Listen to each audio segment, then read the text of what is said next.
Welcome back, Crammers, to question 25. Solve the simultaneous equation, show clear algebraic working. Here we're going to be using substitution method where we isolate one variable and substitute it into the other equation.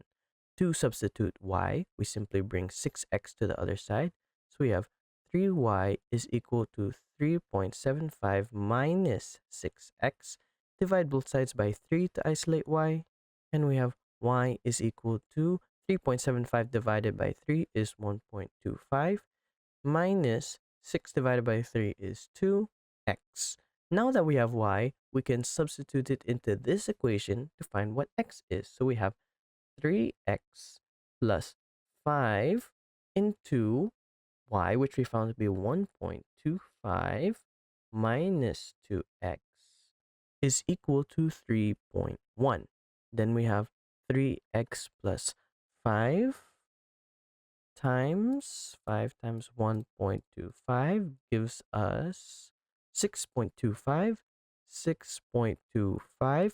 5 times negative 2x is negative 10x is equal to 3.1.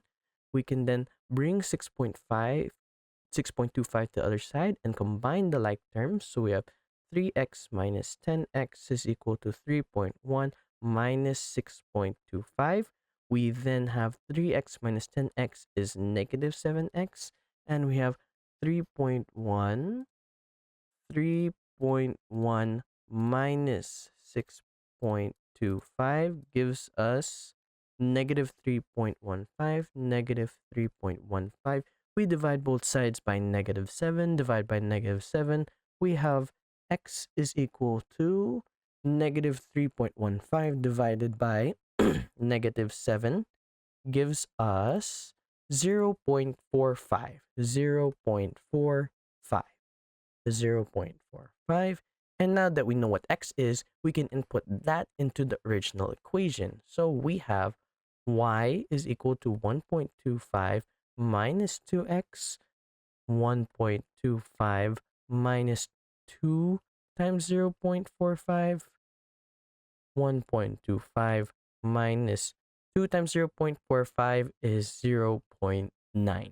And finally, we have 1.25 minus 0.9 gives us 0.35. 0.35. 0.35.